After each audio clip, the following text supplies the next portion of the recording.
حضرت عمر اور حضرت علی کے درمیان دشمنی تھی۔ دونوں ایک دوسرے کو برداشت نہیں کرتے تھے، دونوں خاندان کے درمیان نفرت تھی۔ حضرت عمر کی حضرت علی کے سامنے ام کلثوم سے نکاح کی خواہش ظاہر کی، لیکن حضرت علی نے اس معاملے کو فوراً قبول نہیں کیا۔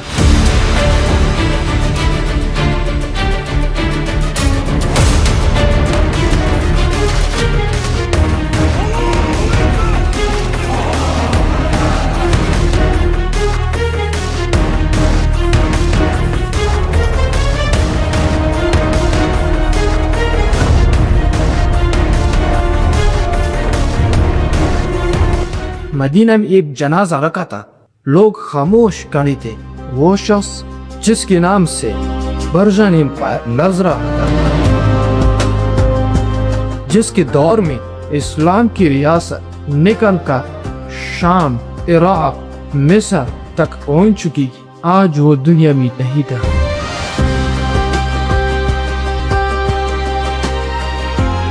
لوگ اس کے گرد جمع تھے، اور انہی لوگوں میں ایک شخصیت ایسی تھی جس کا تعلق اس خلیفہ سے صرف حکومت کا نہیں تھا۔ وہ شخص آگے بڑھا اور حضرت عمر بن خطاب رضی اللہ عنہ کی دعا کی، اور پھر اس نے ایسی بات کی جس سے اندازہ ہوتا ہے کہ اس کے دل میں حضرت عمر کے لیے کیا جگہ تھی۔ وہ شخص تھا حضرت علی بن ابی طالب رضی اللہ عنہ۔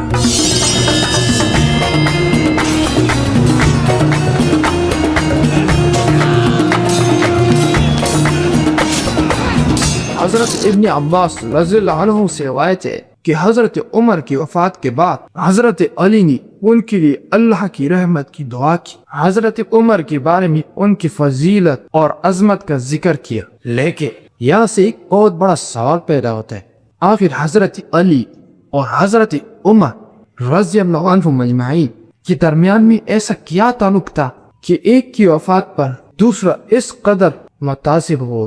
کیا وہ صرف ایک دوسرے کو جانتے تھے یا ان کے درمیان اس سے کہیں زیادہ گہرا تھا؟ حضرت عمر جب مسلمان کی خلیفہ بنا تو حضرت علی اس دور میں کہاں تھے؟ کیا حضرت علی حکومت کے فیصلے شامل ہوتے تھے؟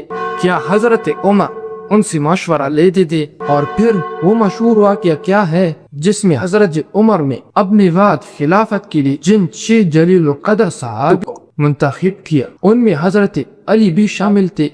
یہ صرف 2 عظیم شخصیات کی داستان نہیں ہے، یہ دراصل صحابہ کرام رضی اللہ عنہ اجمعین کی باہمی تعلق، اعتماد، مشورے اور امت کے لیے قربانی کی ایک داستان ہے۔ اور اس کہانی کو سمجھنے کے لیے ہمیں حضرت عمر کی خلافت سے بھی پہلے جانا ہوگا۔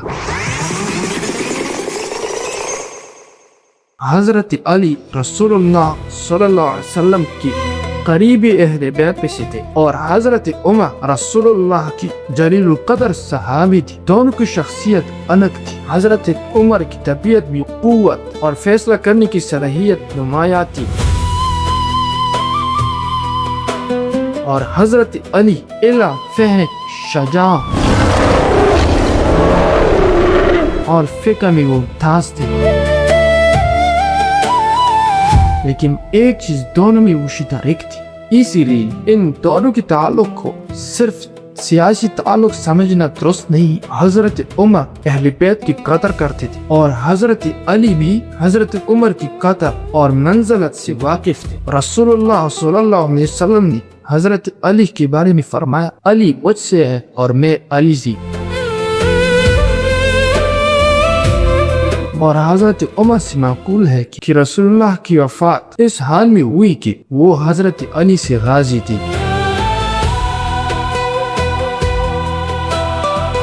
ذرا غور کرے، یہ بات حضرت عمر خود حضرت علی کے بارے میں بیان کر رہے ہیں۔ اب ہم حضرت عمر کی خلافت کی طرف آتے ہیں۔ حضرت ابوبکر صدیق رضی اللہ عنہ کے بعد حضرت عمر مسلمانوں کے خلیفہ بنے۔ اب اسلامی ریاست تیزی سے پھیل رہی تھی، شام میں بڑے فیصلے ہو رہے تھے، عراق میں جنگ کی جاری تھی، برجک کی طاقت سے مقابلہ تھا، نئے علاقے مسلمانوں کے زیر انتظام میں آ رہے تھے، اور ایسے وقت میں ایک خلیفہ کے سامنے سب سے بڑا مسئلہ صرف جنگ نہیں تھا، اصل مسئلہ تھا اتنی بڑی ریاست کو چلائے کیسے جائے۔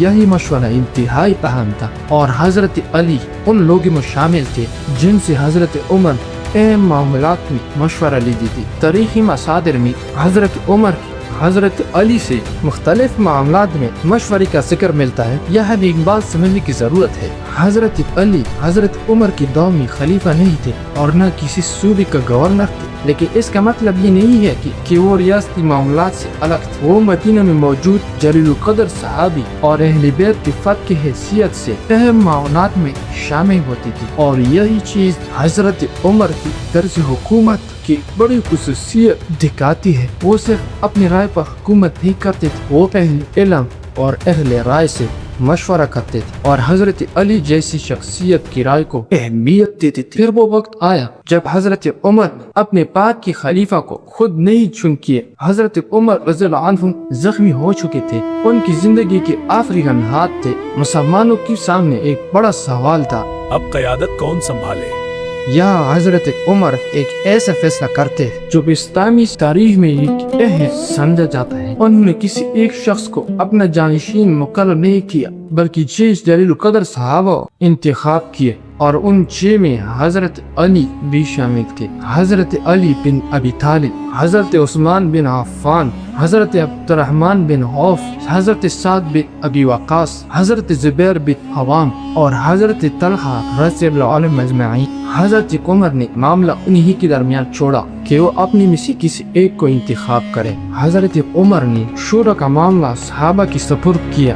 اب وہ دنیا سے جانے والی تھے۔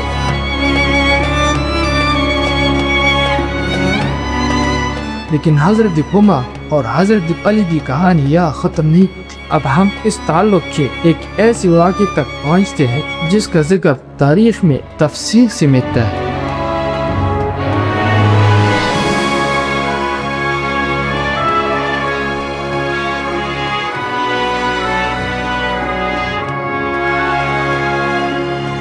اور اس واقعے کو سمجھنے سے پہلے ہمیں یہ جاننا ہوگا کہ حضرت ام کلثوم رضی اللہ عنہا کون تھی۔ حضرت ام کلثوم حضرت علی اور حضرت فاطمہ رضی اللہ عنہا کی شہزادی تھی، اور حضرت فاطمہ رضی اللہ عنہا رسول اللہ صلی اللہ علیہ وسلم کی پیاری بیٹی تھی۔ یعنی ام کلثوم کا تعلق براہ راست رسول اللہ کی گھرانے سے تھا۔ وہ حضرت علی کی بیٹی تھی اور حضرت فاطمہ رضی اللہ عنہا کی بیٹی تھی، اور رسول اللہ صلی اللہ علیہ وسلم کی نواسی تھی۔ اسی نسبت کی وجہ سے ان کا مقام بہت خاص تھا۔ اب ذرا سوچیں، حضرت عمر رضی اللہ عنہ جو خود رسول اللہ کی جلیل القدر صحابی تھی، دوسری طرف رسول اللہ صلی اللہ علیہ وسلم کی نواز، یہاں سے اس واقعے کی اہمیت سمجھ میں آتی ہے۔ قدیم تاریخی روایت میں آتا ہے حضرت عمر کی حضرت علی کے سامنے ام کلثوم سے نکاح کی خواہش ظاہر کی، لیکن حضرت علی نے ابتدا میں اس معاملے کو فوراً قبول نہیں کیا۔ ایک روایت میں آتا ہے حضرت علی نے فرمایا کہ وہ ام کلثوم کو اپنے بھتیج عبداللہ بن جعفر کے لیے سوچ رہے تھے، یعنی یہ کوئی ایسا معاملہ نہیں تھا کہ حضرت علی نے فوراً ہاں کہہ دی۔ انہوں نے اپنی بیٹی کے مستقبل کو دیکھا، اس کے رشتے کے بارے میں سوچا، اور پھر حضرت عمر نے دوبارہ خواہش ظاہر کی۔ بالآخر حضرت علی نے اس نکاح کو قبول کیا۔ لیکن یہاں ایک بہت اہم بات ہے، میں یہاں ایک مشہور واقعہ ضرور بیان کرنا چاہتا ہوں، لیکن اس کی ہر تفصیل کو حقیقت بنا کر نہیں، کیونکہ بعض کتابوں میں اس نکاح کے بارے میں ایک تفصیلی واقعہ بیان ہوتا ہے جس میں حضرت عمر کے سامنے ام کلثوم کے آنے اور ایک خاص گفتگو کا ذکر ہے، لیکن تاریخ میں اس واقعے کی سند میں انتقال کی نشاندہی کی گئی ہے۔ اس لیے ہم اسے اپنی ویڈیو میں یقینی واقعہ بنا کر نہیں سنائیں گے، کیونکہ ہماری کوشش یہی ہونی چاہیے کہ ویڈیو زیادہ دلچسپ ہو لیکن تاریخ کے ساتھ خیانت نہ ہو۔ یہ اصل بات اہم ہے۔ اہل سنت کے مطابق تاریخی مصادر میں حضرت عمر اور ام کلثوم کا نکاح کا ذکر ملتا ہے۔ یہ حضرت عمر اور حضرت علی کے خاندان کے درمیان ایک خاندانی تعلق بھی بن گئے، اور یہی وہ مقام ہے جہاں ہمیں حضرت عمر کے اہل بیت قربت کے پہلو کو سمجھنے کا موقع ملتا ہے۔ حضرت عمر کے لیے یہ رشتہ کیوں اہم تھا؟ ایک روایت میں حضرت عمر کی طرف سے یہ الفاظ منسوب کی گئی ہے کہ وہ چاہتے تھے کہ رسول اللہ صلی اللہ علیہ وسلم کے ساتھ ان کا نسب اور سبب قائم رہے، یعنی وہ چاہتے تھے کہ رسول اللہ صلی اللہ علیہ وسلم کے خاندان کے ساتھ ان کا تعلق صرف صحابیت تک محدود نہ رہے بلکہ خاندانی رشتہ بھی قائم۔ ذرا غور کریں، حضرت عمر کے پاس جن کی کوئی کمی نہیں تھی، وہ مسلمانوں کی خلیفہ تھے، ان کے پاس حکومت تھی، اقتدار تھا، عظیم سلطنت ان کے دور میں بہل رہی تھی۔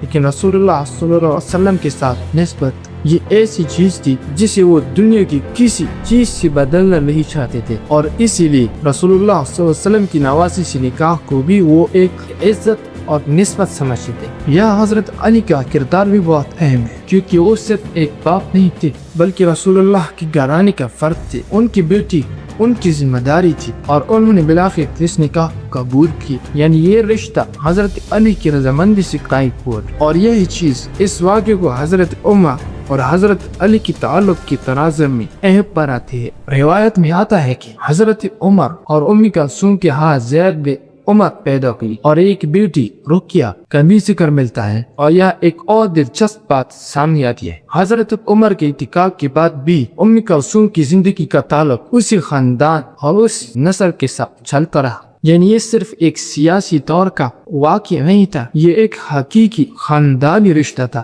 جس کے اثرات بعد کے زمانے تک موجود رہے۔ لیکن اب اصل سوال، اگر حضرت عمر اور حضرت علی کے درمیان دشمنی تھی، اگر دونوں ایک دوسرے کو برداشت نہیں کرتے تھے، اگر دونوں خاندان کے درمیان نفرت تھی، تو پھر حضرت علی نے اپنی بیٹی کا نکاح حضرت عمر سے کیوں کیا؟ یہ سوال خود بہت کچھ کہتا ہے، لیکن یہاں پر ایک بات یاد رکھنا ضروری ہے، حضرت عمر کا تعلق حضرت علی تک محدود نہیں تھا، وہ رسول اللہ کی اہل بیت کی قدر کرتے تھے، اور یہی وجہ ہے کہ حضرت علی جیسی شخص کی رائے کو اہمیت دیتے تھے۔ حضرت علی بھی حضرت عمر کی قدر کرتے، اور اس تعلق کا سب سے مضبوط ثبوت ہم دوبارہ حضرت عمر کی وفات کے وقت دیکھتے ہیں۔ لیکن اس سے پہلے ایک اور چیز سمجھنے کی ضرورت ہے، حضرت عمر کی وفات کے بعد اب وقت تیزی سے آگے بڑھتا ہے، حضرت عمر دنیا سے رخصت ہو چکے تھے، شورا کا فیصلہ ہوا، حضرت عثمان بن غفان رضی اللہ عنہ خلیفہ منتخب ہوئی، اب حضرت علی حضرت عثمان کے دور میں موجود تھے، اور پھر سالوں گزرتے گئے، اسلامی ریاست کے حالات بدلتے گئے، اور ایک وقت آتا ہے جب خود حضرت علی خلافت کے منصب پر آتے ہیں۔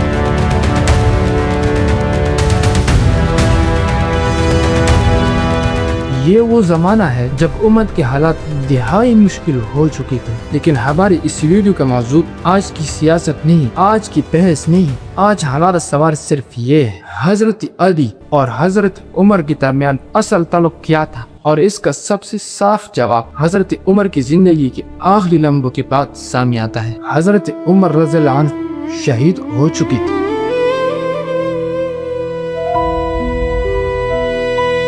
مدینہ میں غم تھا، ایک عظیم صحابی دنیا سے جا چکے تھے، اور حضرت علی ان کی وفات کے وقت موجود تھے۔ حضرت علی نے حضرت عمر کے لیے اللہ سے رحمت کی دعا کی اور ان کے بارے ایسی تعریف کی جسے پڑھ کر انسان رک کر سوچتا ہے۔ انہوں نے فرمایا کہ حضرت عمر کے بعد مجھے کوئی ایسا شخص نہیں ملا جس کے عمل کے ساتھ اللہ سے ملنا مجھے تمہارے عمل سے زیادہ پسند۔ پھر حضرت علی نے اس خواہش کا اظہار کیا کہ اللہ تعالیٰ حضرت عمر کو ان کے دونوں ساتھی رسول اللہ صلی اللہ علیہ وسلم اور ابو بکر صدیق کے ساتھ رکھی، اور حضرت علی نے اس کی وجہ بھی بیان کی۔ وہ کہتے ہیں کہ رسول اللہ صلی اللہ علیہ وسلم کو بار بار یہ فرماتے سنتے تھے، میں ابو بکر اور عمر گئے، میں ابو بکر اور عمر داخل ہوئی، میں ابو بکر اور عمر آئے۔ اب ذرا پورا تعلق ایک ساتھ دیکھیں، ایک طرف حضرت عمر حضرت علی کی رائے کو اہمیت دیتے ہیں، دوسری طرف حضرت علی حضرت عمر کے دور میں موجود رہتے ہیں۔ پھر حضرت عمر اپنے بعد خلافت کے لیے جن 6 افراد کو منتخب کرتے ہیں